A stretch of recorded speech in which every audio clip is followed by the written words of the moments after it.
Mengapa Tuhan Yesus memilih murid? Ya, mengapa saya pakai kata itu? Kenapa? Karena aneh. Saudara, coba pikirkan begini. Tuhan kan Maha Kuasa. Betul tidak? Tuhan kan Maha Kuasa. Kalau Dia Maha Kuasa, berarti Dia bisa ngerjakan apa-apa sendiri. Betul tidak? Ini logika saya. Nah, coba saudara perhatikan. Sejak Taman Eden, ketika Papa memilih Adam dan Hawa, mereka gagal. Betul? Lama kehancuran hidup ini sampai kepada Nuh. Tuhan memilih Nuh. Luar biasa Nuh dan keluarganya taat kepada Tuhan. Itu pun kalau dipikirnya, Nuh harus menyelesaikan kapal besar itu nggak tanggung-tanggung 120 tahun. Nah, percaya nggak saudara, kalau Tuhan kerja sendiri dengan para malaikat, percaya 1 menit jadi? Alam semesta yang begini gede hanya cukup dengan firman dan jadi semua. Kenapa Dia pilih Nuh? Padahal Dia bisa kerja sendiri. Lanjut. Akhirnya salah seorang keturunan Nuh gagal lagi. Papa harus diam sekian waktu sampai Abram muncul. Papa panggil Abram, dibentuk, diproses, diuji. Puji Tuhan, jatuh bangun juga Abram itu sampai jadi Abram. Ya, gagal dia ambil Hagar. Aduh, gara-gara Sarah itu. Maaf, jangan tersinggung. Maka itu para istri hati-hati. Ya, Hawa gagal, Sarah gagal. Nah, dalam hal ini ya suami juga harus bertobat. Kenapa mau dengar nasihatnya istri? Maaf ya, gagal. Ishak lahir, Yakub lahir. Terus perjalanan waktu ya, sampai Yusuf, sampai Musa, terus ya Yosua, hakim-hakim, Samuel, Daud, terus saudara, jatuh bangun setiap orang yang Tuhan panggil. Nabi-nabi, Yesaya, Yeremia, Yeskiel, Daniel, Hosea, terus sampai Maleaki. Nah, saya tuh pernah mikir gini loh, Tuhan itu kok nggak tobat-tobat sih? Maaf kalimat ini. Dalam hal apa Dia nggak tobat-tobat? Dalam hal memakai manusia. Kenapa? Nah, begitu Maleaki dipanggil Tuhan, perjanjian lama diakhiri. Ya, ada pertanyaan, apakah karena Tuhan telah menyerahkan bumi ini kepada manusia? Ya memang Tuhan menyerahkan bumi ini kepada manusia, betul. Tapi kita lihat manusia gagal terus. Akhirnya Tuhan sendiri yang turun jadi manusia. Itulah Yesus Kristus Tuhan kita. Nah, ini logika saya.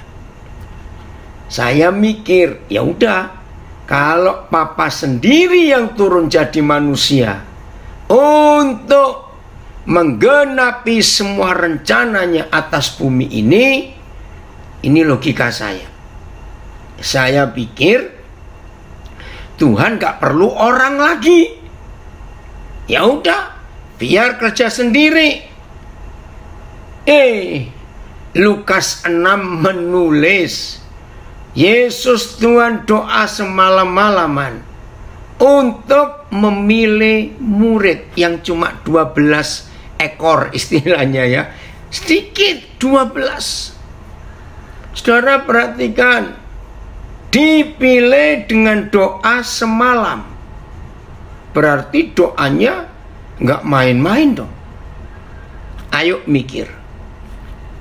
Masa sih kalau Tuhan Yesus berdoa bisa salah pilih? Ngerti nggak pertanyaan ini? Ini penting sekali. Masa kalau Tuhan Yesus berdoa nggak bisa salah pilih? Ya jawabannya seharusnya tidak dong. Tuhan kok kalau kita yang berdoa bisa salah.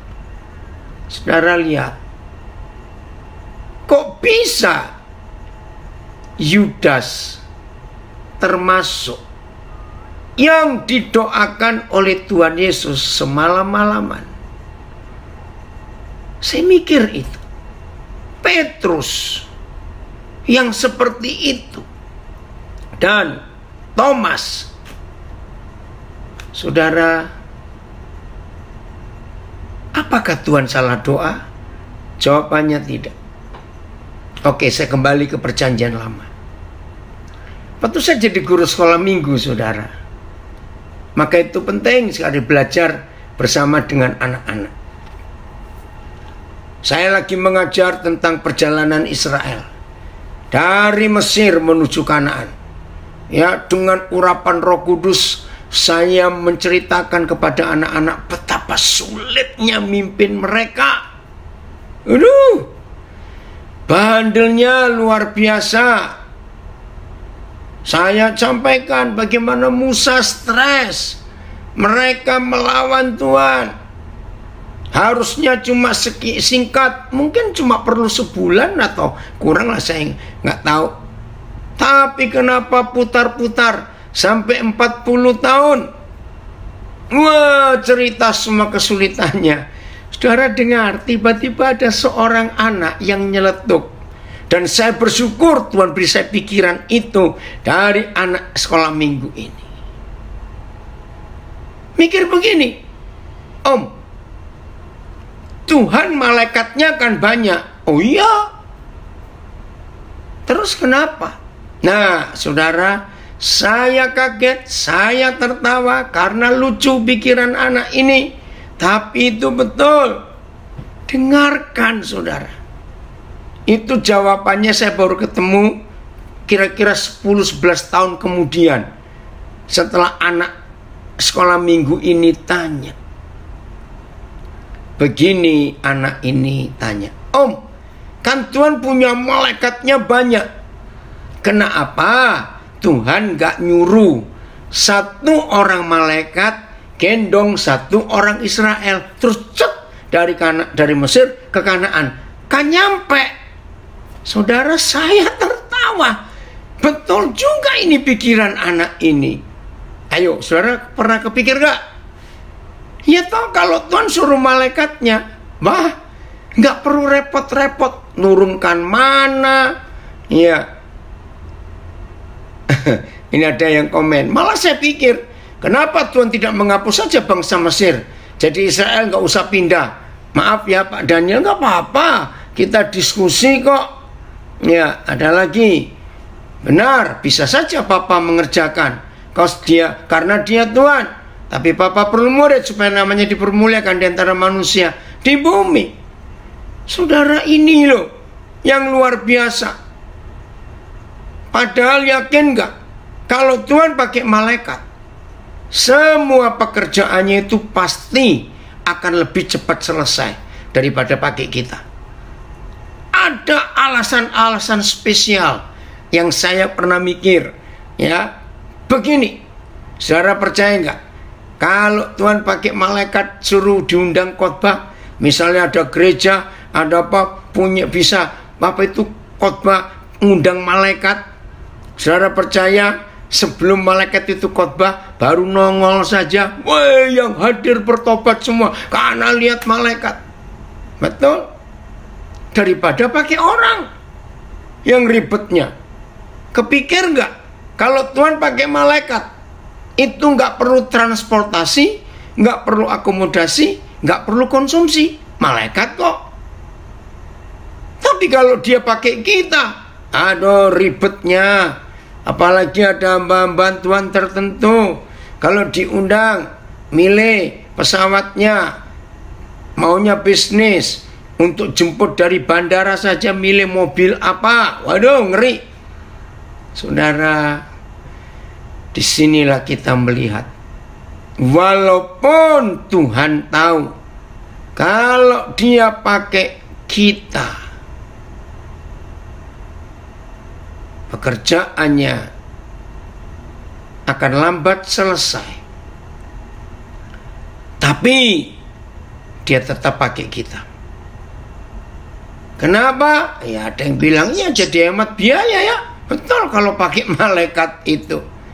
Saudara, maka itu ayo kita menghargai apa yang Tuhan sudah kerjakan. Dalam kitab Ibrani pasal 1 ditulis, malaikat itu diciptakan ciptaan, tapi manusia ini dilahirkan. Betul, dari Gorontalo bawa pengawal banyak lagi hamba Tuhan ini. Ya, saudara, itu sebabnya hargai panggilan Tuhan dan pilihan Tuhan dalam hidup kita. Terima kasih Bapak untuk itu. Walaupun kita ini lemah, walaupun kita ini banyak kekurangan, walaupun kita ini banyak kesalahan, tetap Tuhan lebih menghargai kita daripada malaikat. Ada komen, terima kasih Bapak untuk kasih dan kesabaranmu atas kami, meskipun kerja kami lambat. Betul, terima kasih Bapak untuk itu. Jadi mulai hari ini saudara, renungkan siapa kita, sehingga Tuhan pilih kita untuk menjadi rekan sekerjanya. Wih, hebat sekali pilihan Tuhan atas hidup kita ini. Jadi tidak ada, maaf saya pakai kalimat ini, tidak ada seorang pun di antara kita yang bisa menyombongkan diri atas pemakaian Tuhan dalam hidup kita.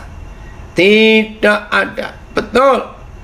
Ada komen, sebuah kehormatan yang tak ternilai atas kepercayaan Papa buat hidup kita. Betul. Sebuah kehormatan yang tak ternilai. Malaikat berdosa dibuang. Di Facebook, di Instagram ada komen. Tapi kalau manusia berdosa ditebus, dibeli. Iya, karena kita anaknya, bukan ciptaannya. Terima kasih Bapak untuk kasih itu. Bayangkan ya saudara, betapa repot dan ribetnya Tuhan kalau dia pakai kita. Paul Ang, syukur, senang Papi kamu bisa gabung. Ya hebat. Grup WhatsApp Suara NKRI luar biasa.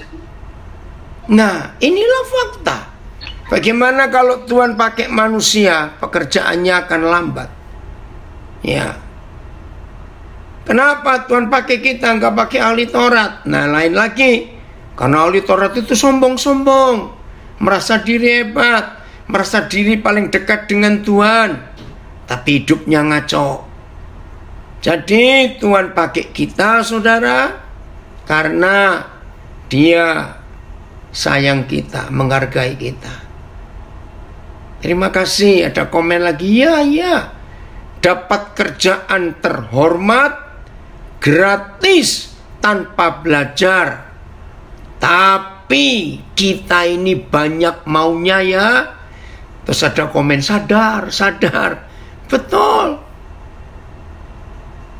Aduh, ampuni kami Tuhan. Ada komen lagi, sebuah kehormatan yang tak ternilai. Terima kasih Bapak Surgawi. Betul. Oh Roh Kudus, terus kami mengambil keputusan untuk mau taat, menyelesaikan pekerjaan yang belum selesai di bumi ini. Jadi saudara, keputusan kita sekarang sederhana, untuk terus Tuhan bisa memakai kita. Ya, Tuhan sudah pernah pakai malaikat yang sombong, malah ngelunjak. Makanya Tuhan tidak mau pakai ahli Taurat, betul, melunjak juga. Saudara, dengar, simpan kalimat ini, simpan, supaya kita sadar betul-betul atas pilihan Tuhan dalam hidup kita. Sehingga gak ada satupun yang kita bisa sombongkan dalam hidup ini. Maka itu Paulus pernah berkata, kenapa dia diberi duri di dalam dagingnya? Paulus itu hebat, saudara. Luar biasa. Tetapi sekarang banyak hamba Tuhan yang merasa lebih baik dari Tuhan. Oh, ampuni kami. Duri dalam daging. Kenapa? Supaya dia nggak sombong. Mari kita lihat ayat itu. 2 Korintus pasal 12. Mulai ayat yang pertama. Terima kasih Bapak buat kepercayaanmu bagi kami. Berikan kepada kami kerendahan hati. Luar biasa komen dari Makassar. Puji Tuhan. Itu pemakaian Tuhan. 2 Korintus 12. Satu terjemahan ajaan. Para panjang pembacaannya ini. 2 Korintus 12 mulai ayat 1. Judulnya luar biasa. Paulus menerima penglihatan dan penyataan. Wih, ini hebat. Aku harus bermegah, sekalipun memang hal itu tidak ada faedahnya. Namun demikian aku hendak memberitakan penglihatan-penglihatan dan penyataan-penyataan yang kuterima dari Yahweh. Aku tahu tentang seorang Kristen 14 tahun yang lampau. Entah di dalam tubuh aku tidak tahu, entah di luar tubuh aku tidak tahu. Tuhan yang mengetahuinya. Kenapa ada kata entah di dalam tubuh, entah di luar tubuh? Karena waktu itu, saudara, kalau saudara baca 14 tahun yang lampau sebelum penulisan kitab Korintus, itu Paulus sempat dirajam batu, dianggap sudah mati karena tubuhnya dibawa keluar tembok kota. Karena dalam hukum Yahudi, mayat tidak boleh ada di dalam kota. Murid-murid berdoa, terjadi mujizat, saudara. Paulus bangkit, langsung pergi ke kota lain. Nah, di situ dia merasa, aku di dalam tubuh atau di luar tubuh, aku tidak tahu. Ya, tiba-tiba orang itu diangkat ke tingkat yang ketiga dari surga. Maaf, nggak usah didiskusikan tingkat ketiga, tingkat kemana, nggak usah. Pokoknya itu pengalaman Paulus, oke? Hebat. Aku juga tahu tentang orang itu. Maka itu Paulus ini bingung. Itu aku atau dia? Di luar tubuh atau dalam tubuh? Oh, begitu hebatnya perjumpaan dia, pengalaman dalam roh waktu itu. Saya ulang ayat 3. Aku juga tahu tentang orang itu. Entah di dalam tubuh, entah di luar tubuh, aku tidak tahu. Tuhan yang mengetahuinya. Ia tiba-tiba diangkat ke Firdaus. Dan ia mendengar kata-kata yang tak terkatakan, yang tidak boleh diucapkan manusia. Maka itu dengan pesan Tuhan Yesus ini, sampai hari ini kita tidak tahu apa yang dialami oleh Paulus waktu dia diangkat ke surga itu. Karena nggak boleh diceritakan. Ya sudah, kalau memang Tuhan pesan begitu, kita jangan sok sombong, coba ingin tahu, nggak usah. Apalagi Paulus pun sudah di surga. Kita nggak bisa tanya dia sekarang. Kalau nanti kita ke sana sempat ketemu, tanya langsung. Tapi nggak usah sekarang ya. Jadi nggak usah diskusi. Nah, ayat 5 ini yang akan membuat kita menjadi pemenang-pemenang atas orang itu. Aku hendak bermegah. Sepertinya di dalam pasal ini Paulus itu menceritakan tentang dua pribadi. Satu orang itu yang diangkat ke surga dan satu tentang dirinya. Betul tidak? Karena dia pakai dua pribadi. Atas orang itu aku hendak bermegah, tetapi atas diriku sendiri, nah. Tapi ini bukan dua orang. Ini bukan dua pribadi. Ini dia sendiri. Paulus sendiri. Nah, siapa atas orang itu? Nah, itu dia manusia rohnya yang diangkat ke alam roh sampai ke surga. Tapi fisiknya masih ada di bumi. Nah, saudara dan saya pun harus selalu bisa berkata, bagi saudara-saudara yang sedang sakit, baik yang dinyatakan positif COVID ataupun sakit yang lain, atau saudara sedang isolasi mandiri, atau apa saja yang saudara alami, gak enak semua saat ini, pakailah apa yang Rasul Paulus ini alami. Atas orang itu, siapa orang itu? Manusia roh, manusia batin ini bermegah. Tapi atas diriku sendiri aku tidak akan bermegah selain atas kelemahan-kelemahanku. Nah, jelas sekali. Manusia roh kita ini hebat. Manusia roh kita ini luar biasa. Manusia roh kita ini yang bisa bersekutu, bisa bergaul dengan Bapa di surga. Karena Yohanes 4:24 berkata, Tuhan itu roh. Jadi atas orang itu kita hendak bermegah. Tapi atas tubuhku, hidupku secara fisik, aku gak ada yang bisa aku megahkan selain atas kelemahan-kelemahanku. Jadi fisik kita ini lemah, banyak gangguan, banyak masalah dalam hidup kita. Gak apa-apa. Oke, kita lihat dulu 2 Korintus 4 ayat 14. 2 Korintus 4 ayat 14. Kita lihat ayat ini. 2 Korintus 4 ayat 14. Supaya kita tahu. Nah, sebagai murid-murid Tuhan Yesus yang Dia pilih, saudara, jangan ada yang kita sombongkan. Nah, untuk kita tidak sombong, maka hidup ini harus dipisahkan antara manusia roh yang di dalam dan manusia lahiriah fisik. Ya. Hal ini 2 Korintus 4 ayat 16. Sebab itu kami tidak tawar hati. Pasal terjemahan lain, itulah sebabnya kami tidak pernah berkecil hati. Yang lain lagi, itulah sebabnya kami tidak putus asa. Tawarati, tawarati. Oke. Ada 3 kata yang apa yang berbeda. Tawarati, kecil hati. Mana tadi? Tawarati, berkecil hati. Yang satu lagi, tidak putus asa. Kapan itu terjadi?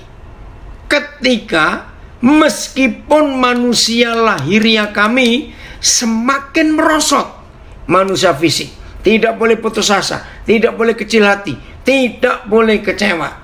Oke, saya mau baca terjemahan versi, membaca apa tadi istilah VMD ini, hidup oleh iman.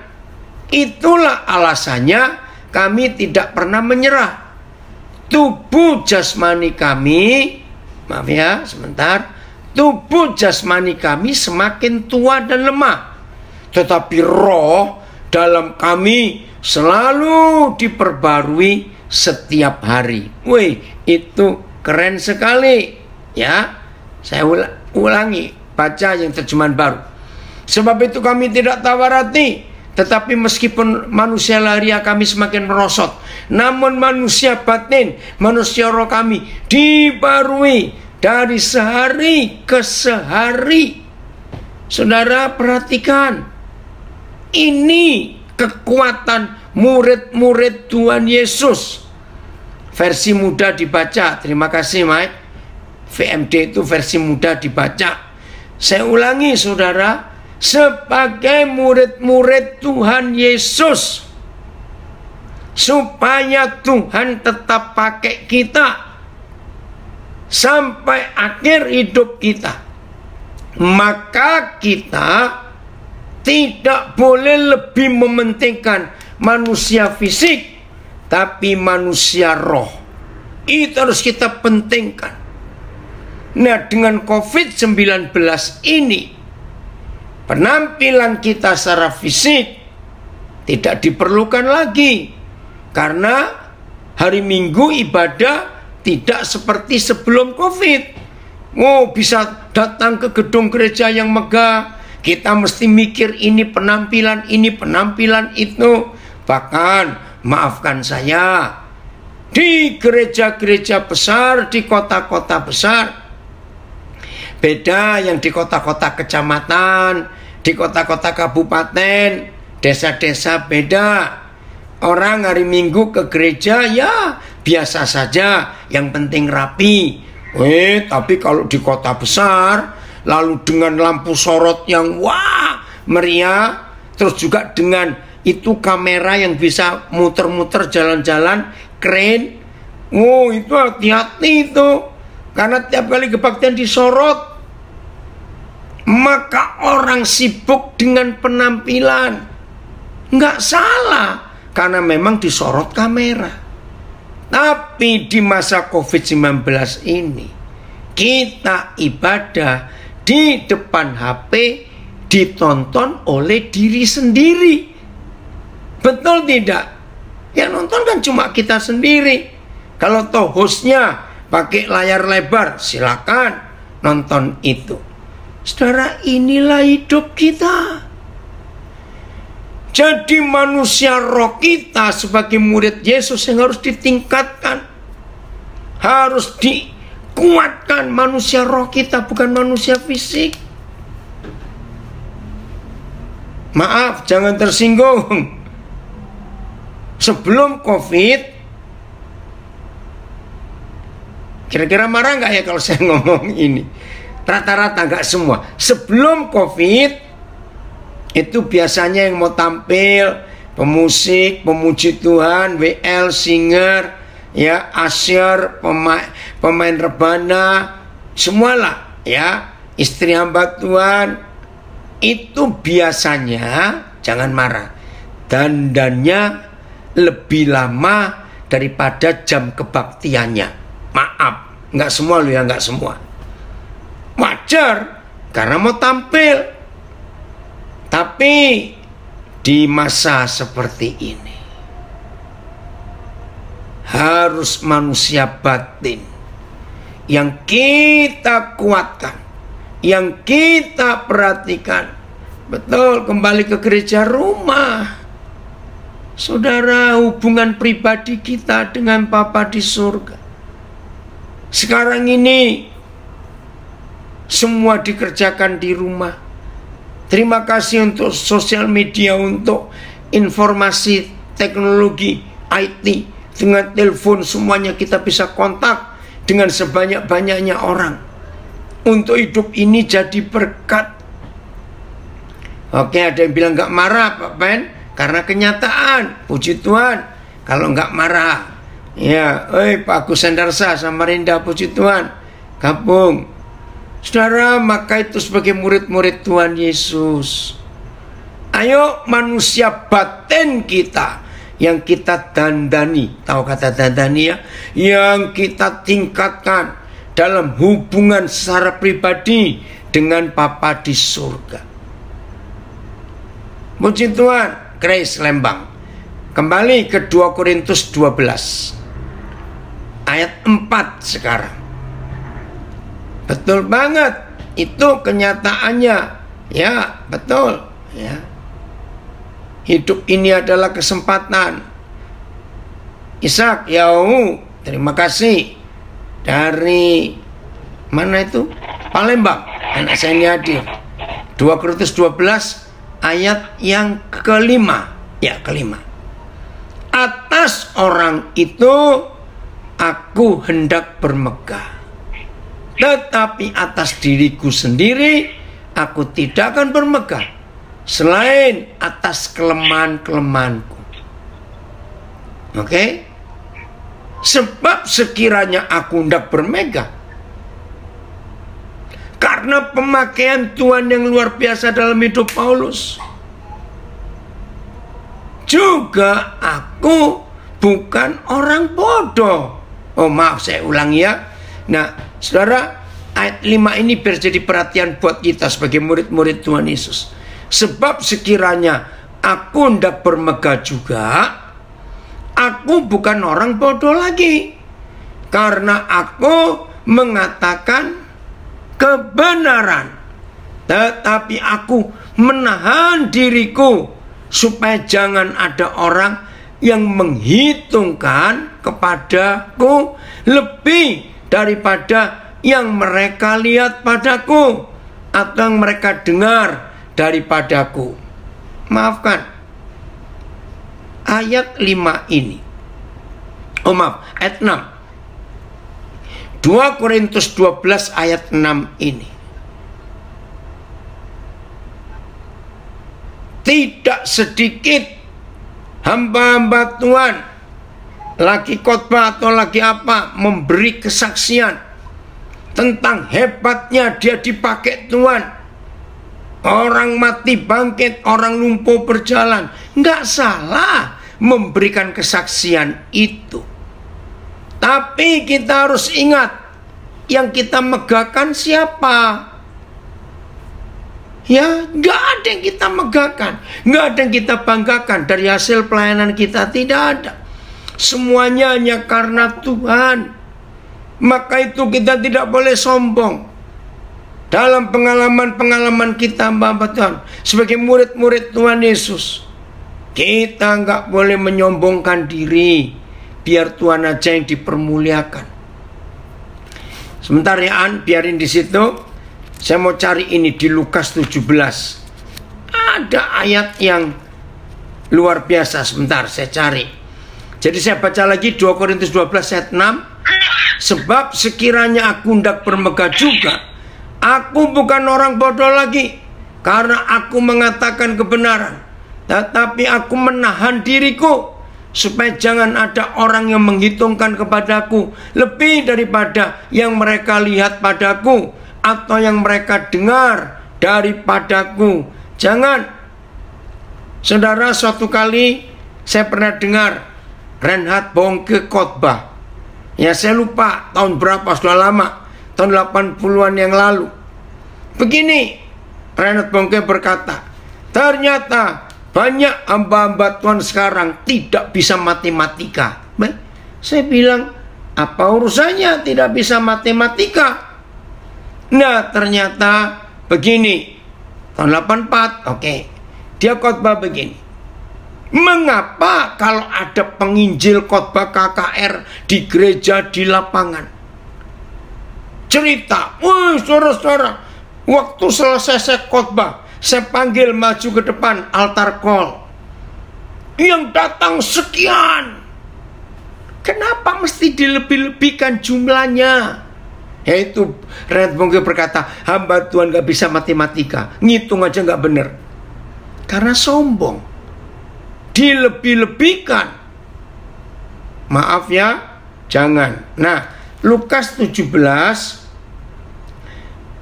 saya akan baca ayat 7 mulai sampai ayat 10. Nah, di sini murid-murid Yesus harus punya mental seperti Lukas 17 ayat 7 sampai 10. Saya mau baca. Judulnya Tuan dan Hamba. Siapa di antara kamu yang mempunyai seorang hamba yang membajak atau mengembalakan ternak baginya, akan berkata kepada hamba itu setelah hamba itu pulang dari ladang, mari segera makan. Bukankah sebaliknya? Ia, si bos, akan berkata, si tuan akan berkata kepada hamba itu, sediakanlah makananku, ikatlah pinggangmu, dan layanilah aku sampai selesai aku makan dan minum. Dan sesudah itu engkau boleh makan dan minum. Adakah tuan itu berterima kasih kepada hamba itu karena hamba itu telah melakukan apa yang ditugaskan kepadanya? Saudara lihat ayat 10. Demikian jugalah kamu, hai murid-murid Tuhan Yesus, hai pelayan-pelayan Tuhan. Apabila kamu telah melakukan segala sesuatu yang ditugaskan kepadamu, hendaklah kamu berkata, saudara dan saya yang menyebut diri hamba Tuhan berkata kepada Tuhan kita, kami adalah hamba-hamba yang tidak berguna. Kami hanya melakukan apa yang harus kami lakukan. Saudara, luar biasa. Inilah ciri utama murid-murid Tuhan Yesus. Satu kali saudara, saya diundang ke sebuah gereja. Ternyata saya datangnya kepagian. Terus oleh beberapa majelis asyir, saya disuruh masuk ke ruang gembala. Wih, begitu saya masuk, megah, mewah ruang gembala itu. Sampai sebelum saya duduk, saya ngeliatin lukisan di dinding, saya ngeliatin semua pernak-pernik kayak istana. Ya haknya dia sih, dia punya uang banyak, atau mungkin jemaatnya yang memanjakan. Ya, suara apa itu? Tiba-tiba saya kaget. Ya, waktu itu ditemani 2-3 orang majelis. Tiba-tiba ada orang gagah-gagah pakai jas masuk. Wih, kok saya lihat, kenapa ini orang? Matanya lihat kiri kanan, periksa semuanya. Saya nggak ngerti, saudara, ada apa ini? Terus pakai walkie-talkie itu, ya ngomong, bagaimana 1, bagaimana 2, aman. Saya tuh nggak ngerti ini apa. Kaget, saudara. Ternyata gembalanya mau masuk. Bodyguardnya begitu banyak. Lapis 1, lapis 2, lapis 3. Wih, saya pikir ini hamba Tuhan atau selebritis. Maaf. Oh, ampuni Tuhan. Saudara, itu menyedihkan sekali. Maka itu, dengan adanya COVID-19,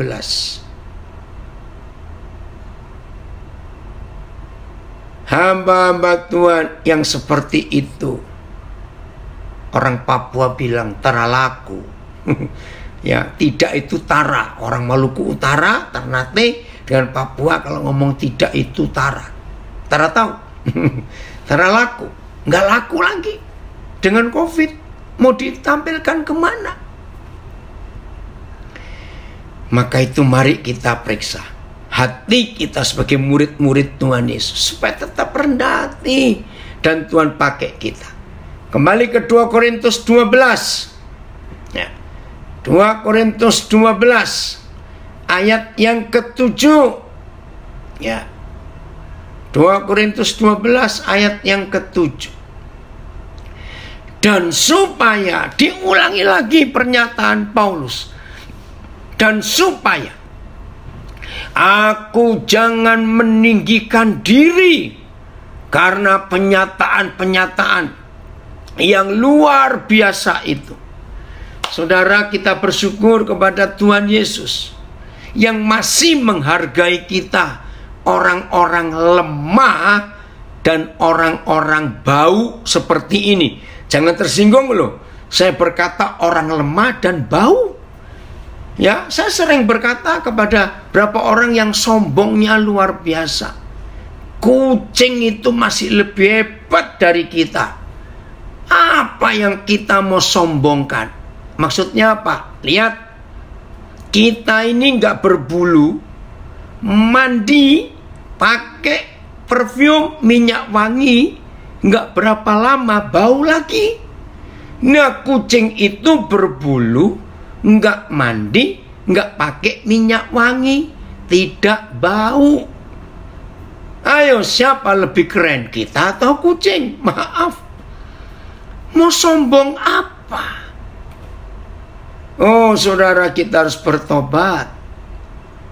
Dan supaya aku jangan meninggikan diri karena pernyataan-pernyataan yang luar biasa itu, maka aku diberi suatu duri di dalam dagingku, yaitu seorang utusan iblis untuk menggocok aku supaya aku jangan meninggikan diri.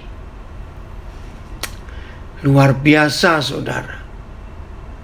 Oke, saya mau baca ayat 6 terjemahan VMD. Jika aku mau bangga atas diriku, aku tidak mau jadi orang yang kurang bijaksana, sebab aku akan memberitakan kebenaran. Tetapi aku tidak akan bangga atas diriku, sebab aku tidak mau orang menganggap aku lebih daripada yang dilihatnya pada perbuatanku atau didengarnya dari perkataanku.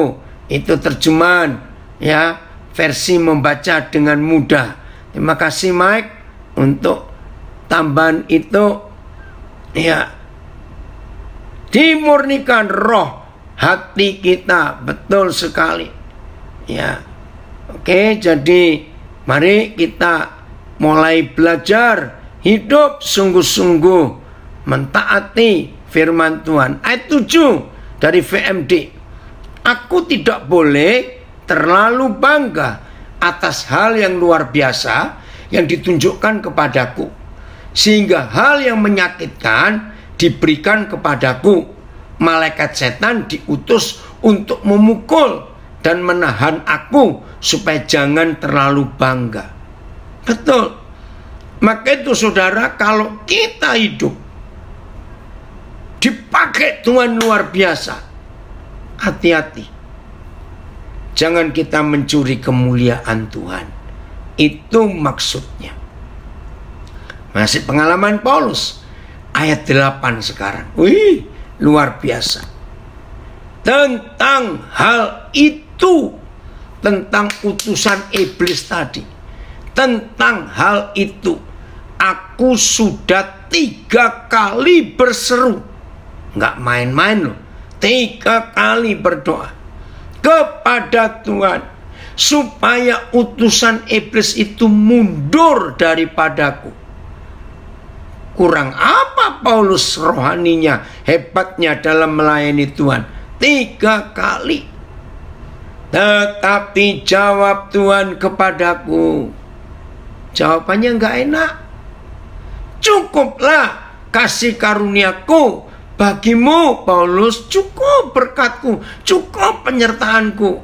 Sebab justru dalam kelemahanlah kuasaku menjadi sempurna. Sebab itu terlebih suka aku bermegah atas kelemahanku. Aneh sekali, bermegah kok atas kelemahanku. Maka itu saudara-saudara, kita sebagai murid-murid Yesus, kita bersyukur Tuhan memakai kita untuk menyelesaikan pekerjaannya di bumi. Kita bersyukur. Tapi ingat, jangan kita sombong. Supaya kuasa Kristus turun menaungi aku. Jadi kalau saudara dan saya dipilih menjadi muridnya, ingat apa yang Paulus alami ini jadi pengalaman kita juga. Aku ini hamba-hamba yang tidak berguna, hanya mengerjakan apa yang diperintahkan kepadaku. Terima kasih Bapak. Nah, ayat 10 ini ayat terakhir di perikop ini. Aduh, luar biasa saudara. Karena itu aku senang. Nah, kalau mendengar kata senang, itu kan positif. Senang dipakai Tuhan, senang bisa menyembuhkan orang, senang bisa ini, hebat-hebat yang Tuhan kerjakan. aku juga rela. Rela apa? Jadi alat Tuhan yang luar biasa. Ternyata tidak. Karena itu aku senang dan rela. Nggak enak. Di dalam kelemahan. Satu. Di dalam siksaan. Dua. Di dalam kesukaran. Mungkin saya bacanya begini ya, supaya lebih mantap. Murid loh. Murid Yesus harus punya senjata seperti ini. Karena itu aku senang dan rela di dalam kelemahan.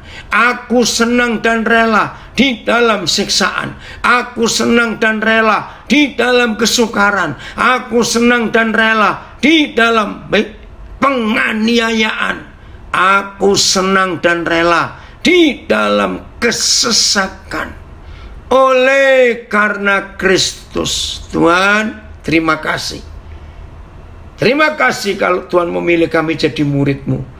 Padahal orang-orang lebih hebat, lebih baik, lebih mampu dari kami itu banyak di sekitar kami.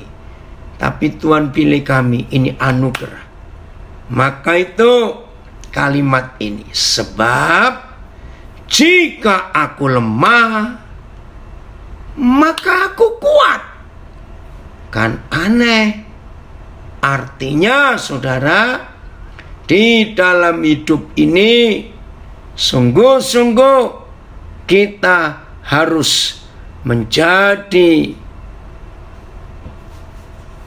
hamba yang rendah. Ada komen, what a night. Thank you pisan untuk message-nya malam ini. Sungguh, saudara, inilah kita. Maka itu kita harus hati-hati di dalam hidup ini. Tuhan tolong supaya kami semuanya menjadi murid-Mu yang berkenan. Sangat setuju. Saya teringat khotbah Yesus tentang akhir zaman. Matius 24 ayat 1 dan 2. Kepada para muridlah Tuhan menunjukkan bangunan bait Tuhan yang diruntuhkan. Betul. Oh, orang Yahudi bangga dengan gedung bait suci. Runtuh. Dengan pandemik ini, tidak ada gereja yang membanggakan gedungnya karena nggak bisa dipakai. Nggak tahu sampai kapan.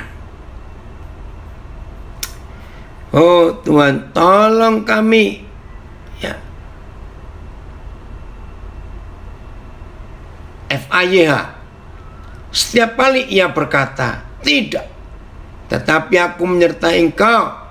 Hanya itu yang kuperlukan ya. Kuasaku dapat diperlihatkan dengan jelas di dalam orang yang lemah. Sekarang saya bergembira dapat menjadi pernyataan yang hidup dari kuasa Kristus dan bukannya memamerkan kuasa dan kecakapan saya sendiri. Puji Tuhan. Jadi kita pamerkan justru kuasa Kristus, bukan kehebatan kita.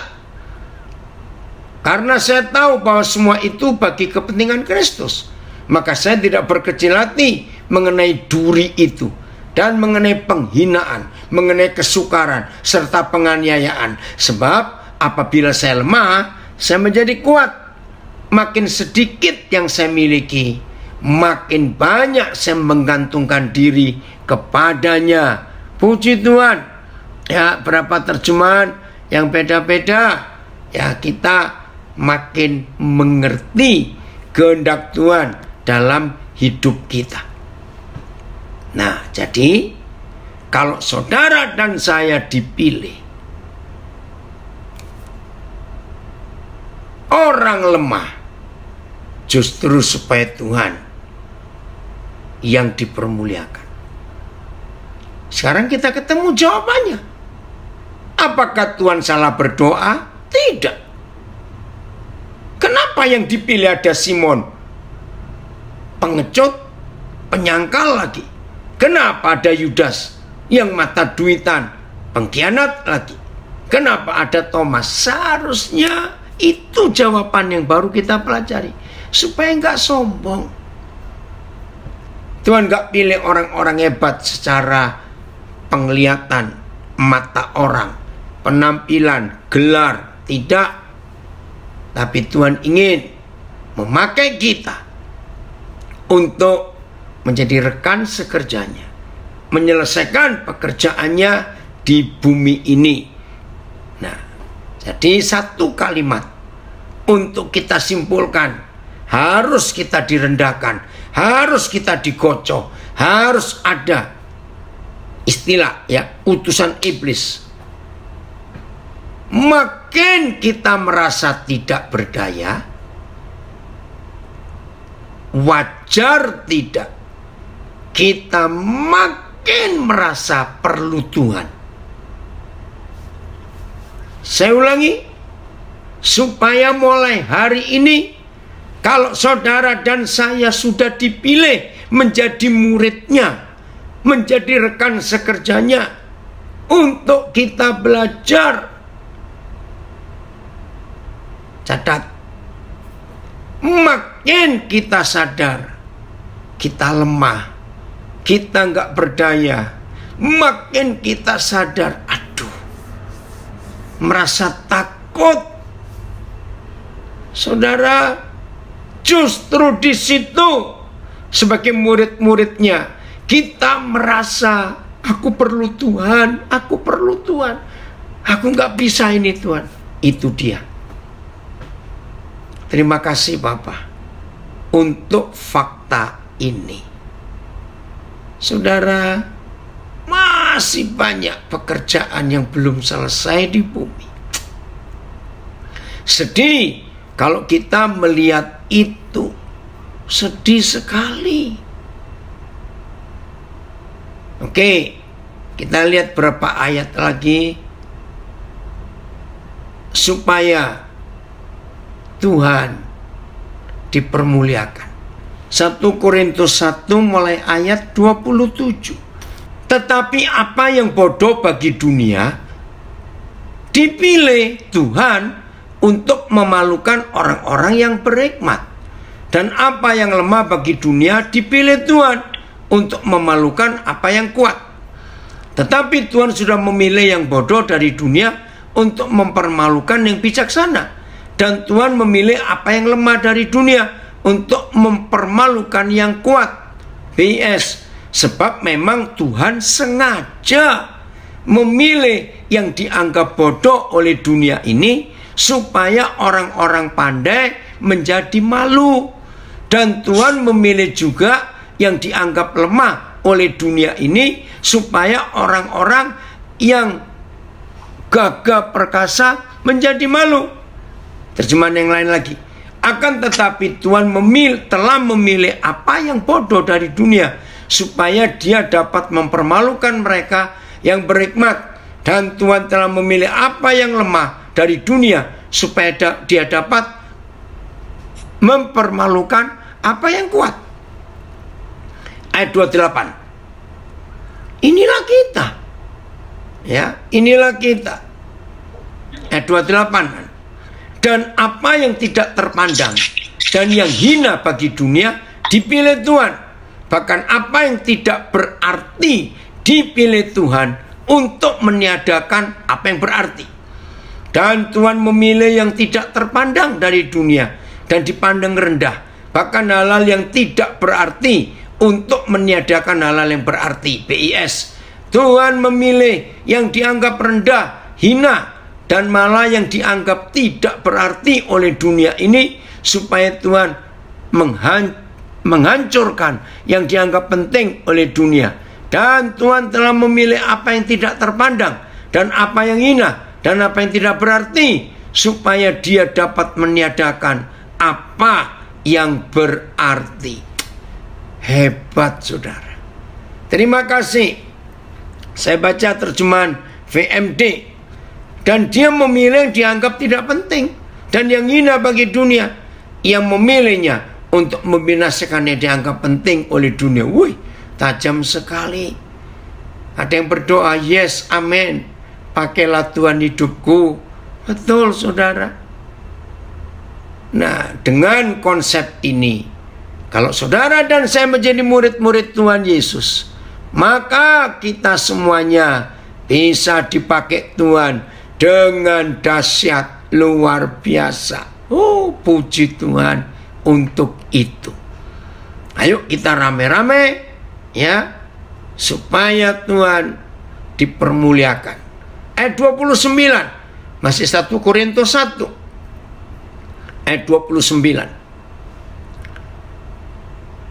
Supaya jangan ada seorang manusia pun yang memegahkan diri di hadapan Tuhan. Amin. Dari Alabama, puji Tuhan. Terima kasih Tuhan untuk pilihan Tuhan atas hidup kita, saudara. Itu betul-betul anugerah yang luar biasa dalam hidup ini. Ayat yang terakhir. Untuk kita makin berkenan di dalam perjalanan kita mengikut Tuhan. Oh, oke, saya bacakan dulu FAYA ya, dari 1 Korintus 1 ayat 29. Sehingga dimanapun tidak ada orang yang dapat menyombongkan diri di hadirat Tuhan. Betul. Apa yang kita mau sombongkan? Semuanya hanya karena anugerahnya dalam hidup ini.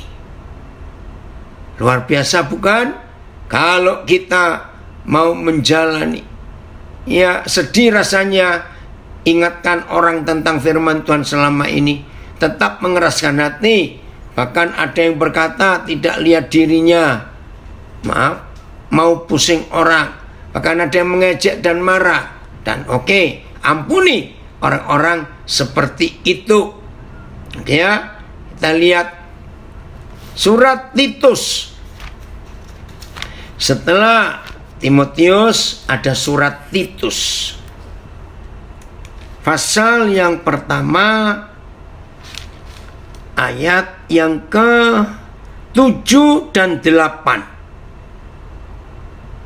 9, 7, 8, 9. Titus pasal yang pertama ayat 7, 8, dan 9. Inilah permintaan Tuhan sebagai murid-murid Tuhan Yesus. Sebab sebagai pengatur rumah Tuhan, seorang penilik jemaat harus tidak bercacat, tidak angkuh, bukan pemberang, bukan peminum, bukan pemarah, tidak serakah. Murid Yesus. Saya baca terjemahan AYT. Sebab seorang penilik jemaat haruslah seorang yang tidak bercela, ya, sebagai penata layan Tuhan, tidak sombong, tidak cepat marah, bukan pemabuk, tidak suka berkelahi, dan tidak serakah dalam mencari keuntungan. Karena seorang gembala sidang itu sebagaimana wakil Tuhan tiada harus bercela, jangan ia beraja di hati. Ya, itu terjemahan lama. Penilik jemaat adalah orang yang mengurus pekerjaan Tuhan. Ia tidak boleh bercela, ia tidak boleh sombong atau pemarah. Semuanya sama itu. Ini murid Yesus. Terjemahan VMD, seorang penatua mempunyai tugas mengurus pekerjaan Tuhan. Jadi orang tidak dapat mengatakan bahwa cara hidupnya salah. Ia tidak boleh sombong, keras kepala, tidak boleh, atau cepat marah, tidak minum anggur terlalu banyak, ia bukan yang suka berkelahi, dan seterusnya. Ya, oh, ada kalimat terakhir bagus. Bukan orang yang berusaha untuk menjadi kaya dengan menipu orang lain. Itu terjemahan, ya. Oh, The Message. Oke, Gong, karena waktunya. Terus ayat 8. Melainkan suka memberi tumpangan. suka akan yang baik, bijaksana, adil, saleh, dapat menguasai diri. Sebaliknya, suka memberi tumpangan, mencintai apa yang baik, bijaksana, adil, saleh, dan dapat menguasai diri.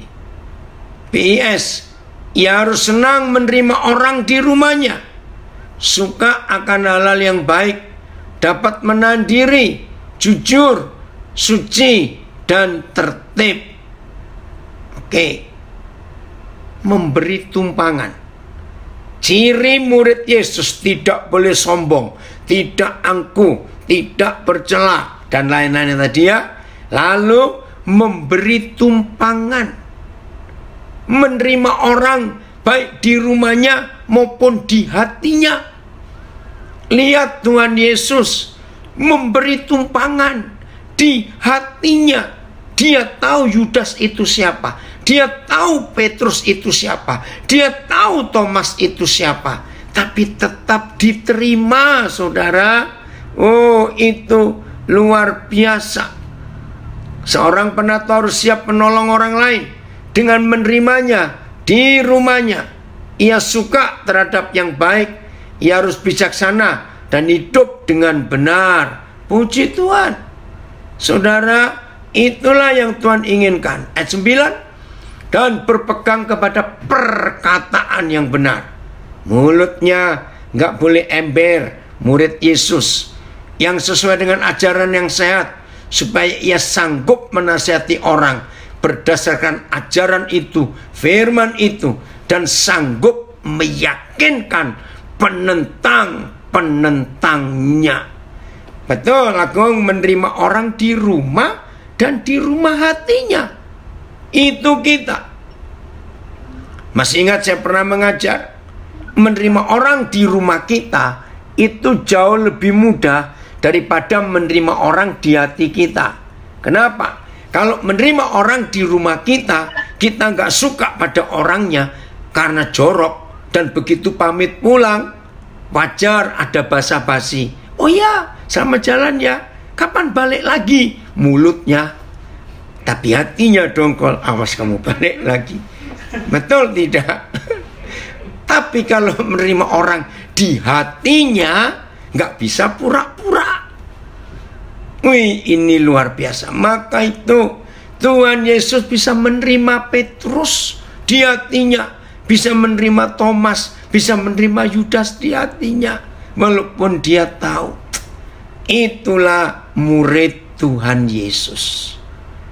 Hebatnya saudara. Wow, betapa indahnya kalau semua murid Tuhan Yesus punya ciri-ciri yang tertulis ini di hidup kita. Wah, luar biasa. Kemanapun kita pergi, Tuhan Yesus akan dipermuliakan. Karena orang pasti berkata, oh pantas, ini muridnya, gurunya aja kayak begitu. Hebat gak? Oh pantas, ini muridnya, karena gurunya itu Yesus. Hebat. Nah, itulah murid Yesus Tuhan di akhir zaman ini. Ayo ya, siapa yang karakternya belum diubah, ayo kita berubah. Bapa di surga, terima kasih kami boleh belajar tentang murid Tuhan Yesus. Tuhan terima kasih, Tuhan pilih kami, orang bodoh, lemah, tak berdaya, untuk mempermuliakan nama Tuhan. Dan makin sadar kelemahan kekurangan kami, makin sadar kami perlu Tuhan. Kami perlu Tuhan.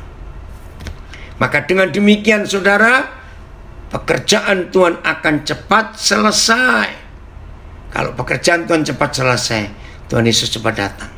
Tuhan Yesus memberkati kita semuanya. Puji Tuhan, haleluya. Selamat menjadi pelaku firman.